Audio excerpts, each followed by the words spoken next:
Though most Subarus come standard with all-wheel drive, there's one model that intentionally doesn't. Designed for the driving enthusiast, this is the rear-wheel drive, all-new BRZ. It's been over a year since I first drove this car's Scion-branded sibling, the FRS.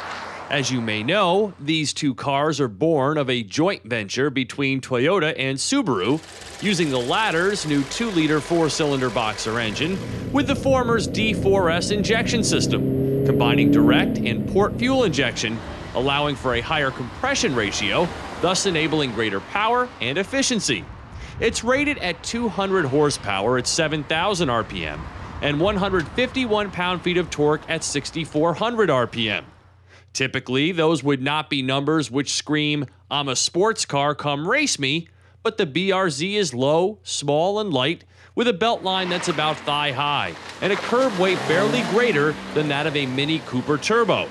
For most people who have been driving large sedans and SUVs, getting in and driving a car like this is akin to a day at the go-kart track. What you're looking at here is the lesser of the two available trims, the BRZ Premium, with its standard 6-speed manual. And therein lies the key difference between this car and my FRS experience. The Scion had the optional 6-speed auto, an excellent gearbox in its own right.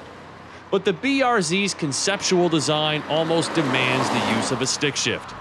Having a great one can make all the difference, and I'd give the BRZ's an 8 out of 10. Its short, precise throws from 1 through 6 are perfect, but the clutch pedal's somewhat soft and short take-up on my well-used tester made engagement just slightly less exact than I'd like. That being said, the fun quotient is extremely high. With an ultra-low center of gravity, rear-wheel drive on performance Michelin's, connected quick steering, a limited slip differential for more bite, and superb tractability, the BRZ is a very willing companion on your favorite driving road. Various modes include Sport and Off for the stability and traction control systems, providing levels of electronic intervention depending on your skill set and environment. Leaving it on still allows for a quick rotation at the rear when called upon, and then it quickly pulls back in. The BRZ is about high-fidelity handling and not as much about power, though it can still run from 0 to 60 in about 6.5 seconds.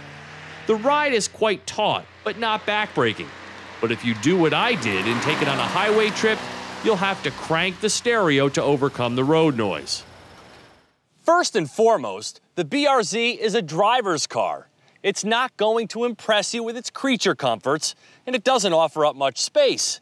But if you're looking for an organic driving experience in a lightweight car that handles beautifully, the BRZ fits the bill. The limited trim adds leather, fog lights, and a spoiler, but there are no options available. The seats and driving position are sports car appropriate, but the rest of the cabin is as poor as you'll find in any car costing this much, with a maddening infotainment unit and cheap plastics last seen a decade ago. And forget the rear seats are even there, and the trunk's 7 cubic feet is obviously small. My tester carries a sticker of 26,280 and returns real-world fuel economy of 22 mpg city, 30 highway, but that's on premium. You can ratchet up those numbers if you choose the automatic. Did I have as good a time in the BRZ as in the FRS? No, not quite.